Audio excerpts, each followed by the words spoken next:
Bhagwan Sri Ramana Maharishi teachings. Who am I? As all living beings desire to be happy always, without misery, as in the case of everyone, there is observed supreme love for oneself. And as happiness alone is the cause for love, in order to gain that happiness which is one's nature and which is experienced in the state of deep sleep where there is no mind, one should know oneself.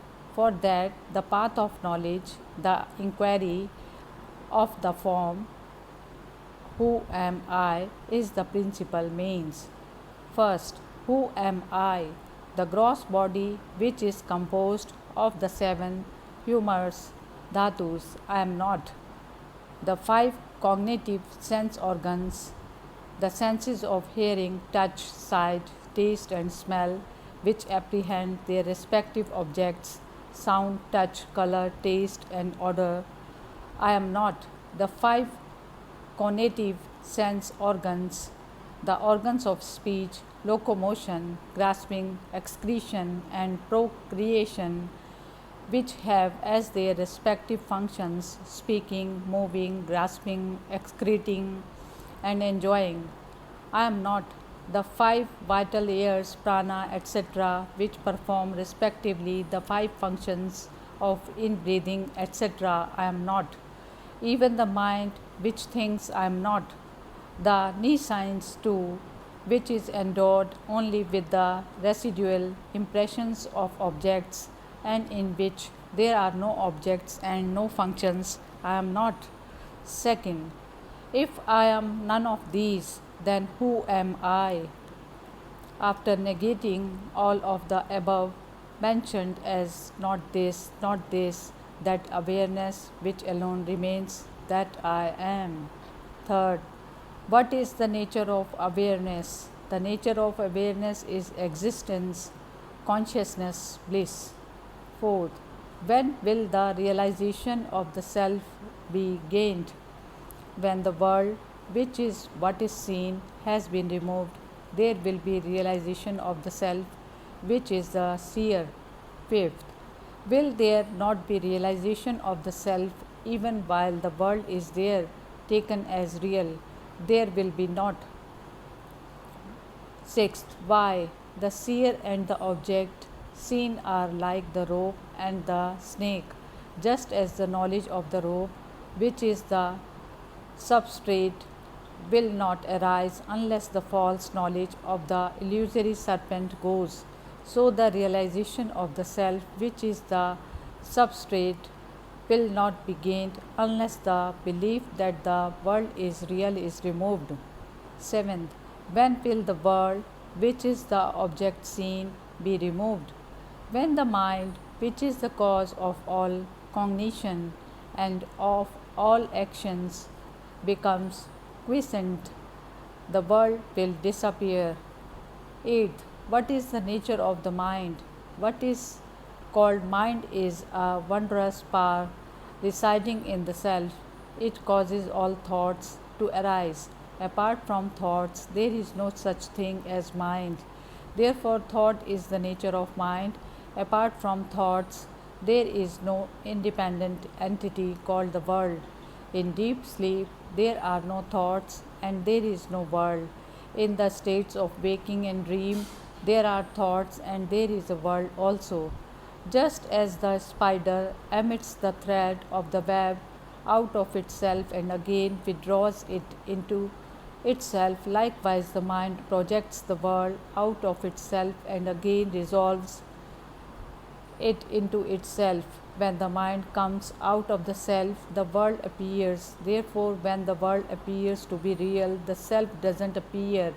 And when the self appears, shines, the world doesn't appear. When one persistently inquires into the nature of the mind will end, leaving the self as the residue.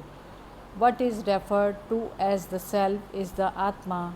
The mind always exists only in dependence on something gross. It cannot stay alone. It is the mind that is called the subtle body or the soul, Jiva. Ninth, What is the path of inquiry for understanding the nature of the mind? That which rises as I in this body is the mind. If one inquires as to where is the body, the thought I arises, first one would discover that it rises in the heart, that is the place of the mind's origin. Even if one thinks constantly one will be led to that place. Of all the thoughts that arise in the mind, the I thought is the first. It is only after the rise of this that the other thoughts arise. It is after the appearance of the first personal pronoun that the second and third personal pronouns appear. Without the first personal pronoun, there will not be the second and third. 10th, how will the mind become quiescent? By the inquiry, who am I? The thought, who am I, will destroy all other thoughts, and like the stick used for stirring the burning fire, it will itself in the end get destroyed. Then there will arise self realization. 11th, what is the means for constantly holding on to the thought, who am I? When other thoughts arise, one should not pursue them but should inquire to whom did they arise. It doesn't matter how many thoughts arise, as each thought arises, one should inquire with diligence, to whom has this thought arisen? The answer that would emerge would be to me. Thereupon, if one inquires, who am I, the mind will go back to its source, and the thought that arose will become quiescent. With repeated practice in this manner, the mind will develop the skill to stay in its source. When the mind that is subtle goes out through the brain and the sense organs, the gross names and forms appear. When it stays in the heart, the names and forms disappear. Not letting the mind go out but retaining it in the heart is what is called inwardness, antarmukha. Letting the mind go out of the heart is known as externalization, bahirmukta.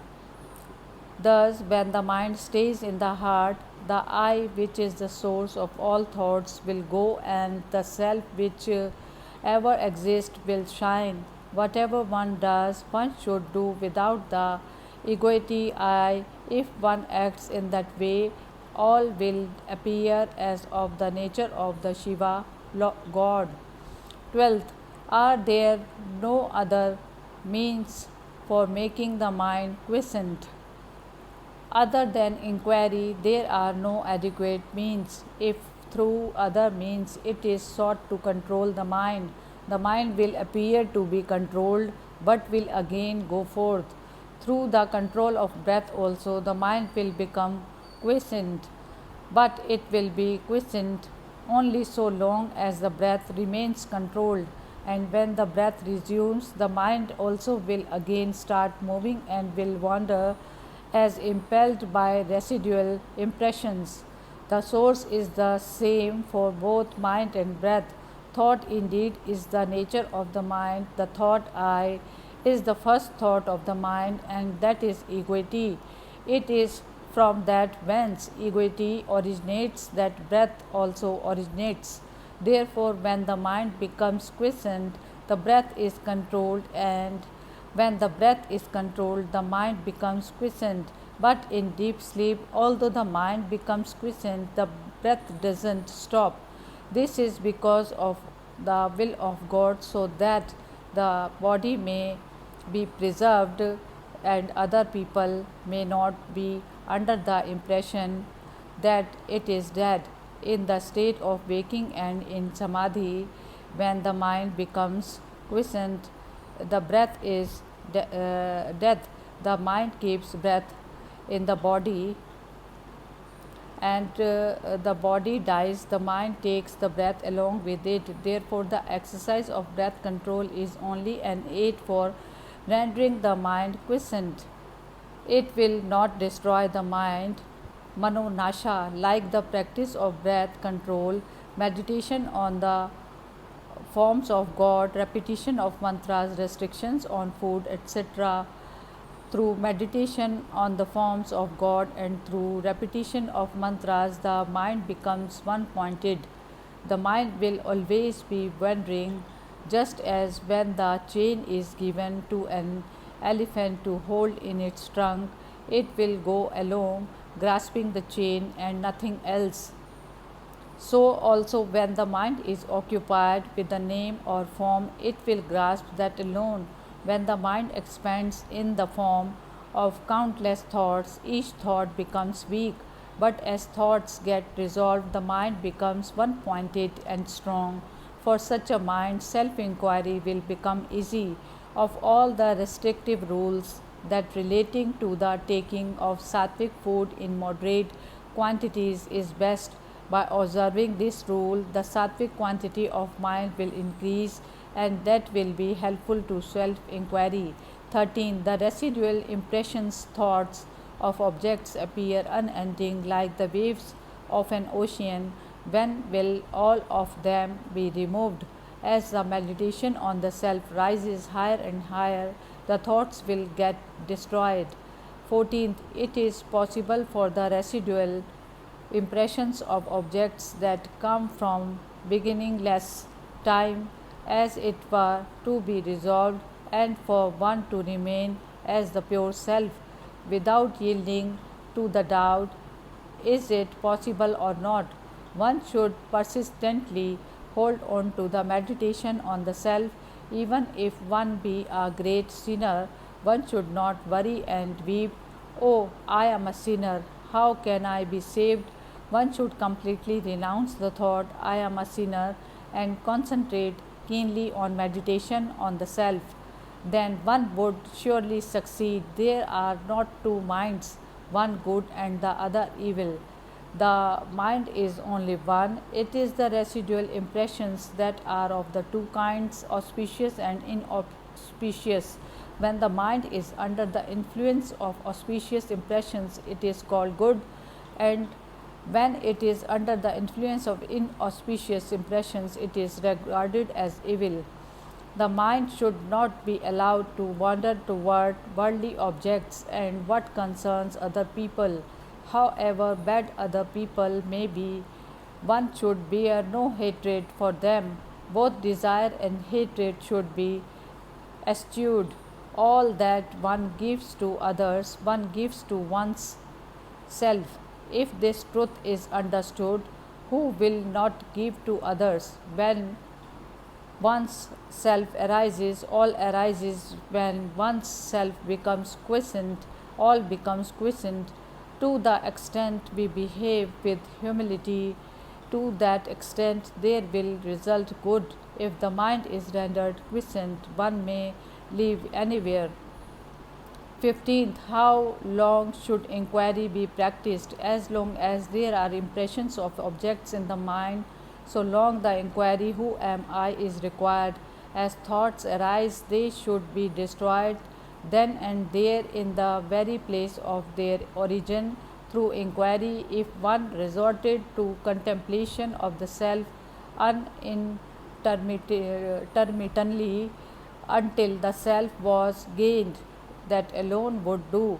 As long as there are enemies within the fortress, they will continue to sally forth.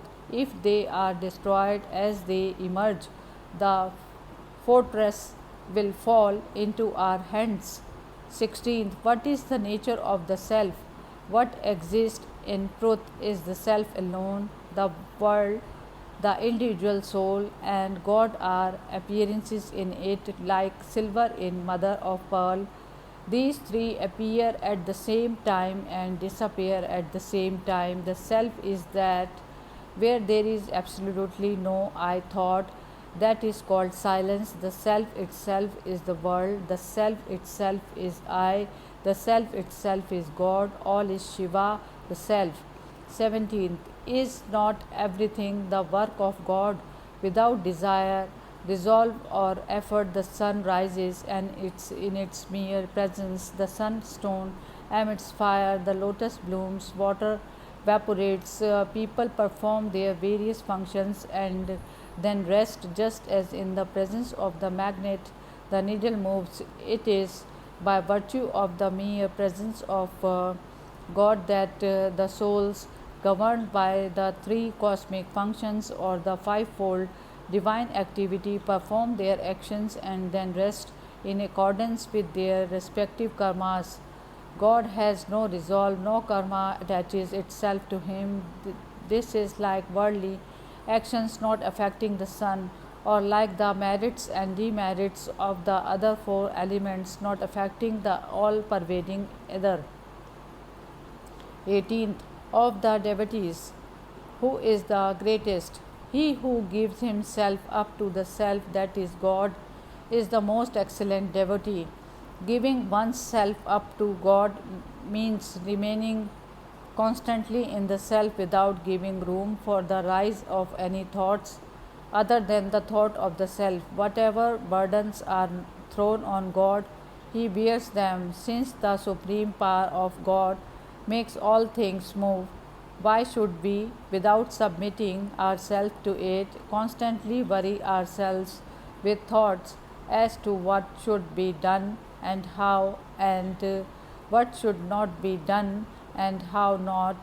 We know that the train carries all loads, so after getting on it, why should we carry our small luggage on our head to our discomfort instead of putting it down in the train and feeling at ease? 19th. What is non attachment? As thought arise, destroying them utterly without any residue in the very place of their origin is non attachment, just as the pearl diver ties a stone to his waist, sinks to the bottom of the sea, and there takes the pearl. As each one of us should be endowed with non attachment, dive within himself and obtain the self pearl. 20th. Is it not possible for God and the Guru to effect the release of a soul? God and the Guru will only show the way to release. They will not by themselves take the soul to the state of release.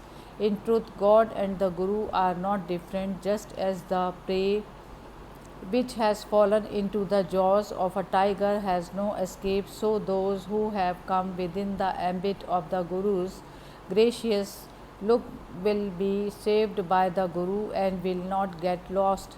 Yet each one should, by his own effort, pursue the path shown by God or Guru and gain release. One can know oneself only with one's own eye of knowledge and not with somebody else's. Does he who is Rama require the help of a mirror to know that is Rama? 21st. Is it necessary for one who longs for release to inquire into the nature of the categories tattvas? Just as one who wants to throw away garbage has no need to analyze it to and see what it is, so one who wants to know the self has no need to count the number of categories or inquire into their characteristics. What he has to do is to reject altogether the categories that hide the self. The world should be considered like a dream. 22nd. Is there no difference between waking and dream? Waking is long and a dream short. Other than this, there is no difference. Just as waking happenings seem real while awake, so do these in a dream while dreaming. In dream, the mind takes on another body. In both waking and dream states, thoughts, names, and forms occur simultaneously. 23rd. Is it any use reading books for those who long for release? All the texts say that in order to gain release, one should render the mind quiescent. Therefore, their conclusive teaching is that the mind should be rendered quiescent. Once this has been understood, there is no need for endless reading. In order to quiet the mind, one has only to inquire within oneself and oneself is. How could this search be done in books? One should know oneself with one's own eye of wisdom. The self is within the five sheaths, but books are outside them, since the self has to be inquired into by discarding the five sheets. It is futile to search for it in books. There will come time when one will have to forget all that one has learned. 24th. What is happiness? Happiness is the very nature of the self. Happiness and the self are not different. There is no happiness in any object of the world we imagine through our ignorance, and we derive happiness from objects. When the mind goes out, it experiences misery. In truth, when its desires are fulfilled, it returns to its own place and enjoys the happiness that is the self.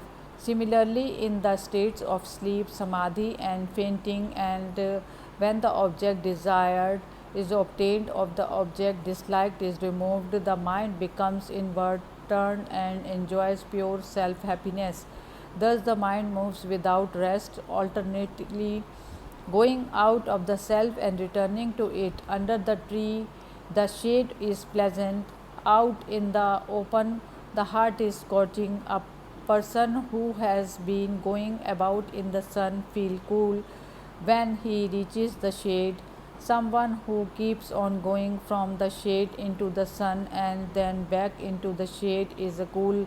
A wise man stays permanently in the shade. Similarly, the mind of the one who knows the truth doesn't leave Brahman. The mind of the ignorant, on the contrary, revolves in the world, feeling miserable, and for a little time returns to Brahman to experience happiness. In fact, what is called the world is only thought. When the world disappears, when there is no doubt, the mind experiences happiness, and when the world appears, it goes through misery. 25th. What is wisdom, insight, Gyan Drishti? Remaining quiet is what is called wisdom, insight. To remain quiet is to resolve the mind in the self. Telepathy, knowing past, present, and future happenings, and clairvoyance do not constitute wisdom, insight. 26. What is the relation between desirelessness and wisdom? Desirelessness is wisdom. The two are not different, they are the same. Desirelessness is refraining from driving the mind toward any object. Wisdom means the appearance of no object. In other words, not seeking what is other than the self is detachment or desirelessness. Not leaving the self is wisdom. 27. What is the difference between inquiry and meditation? Inquiry consists in retaining the mind in the self. Meditation consists in thinking that one's self is Brahman, existence, consciousness, bliss. 28. What is release? Inquiring into the nature of one's self that is in bondage and realizing one's true nature is release. Hari Om Tat Sat.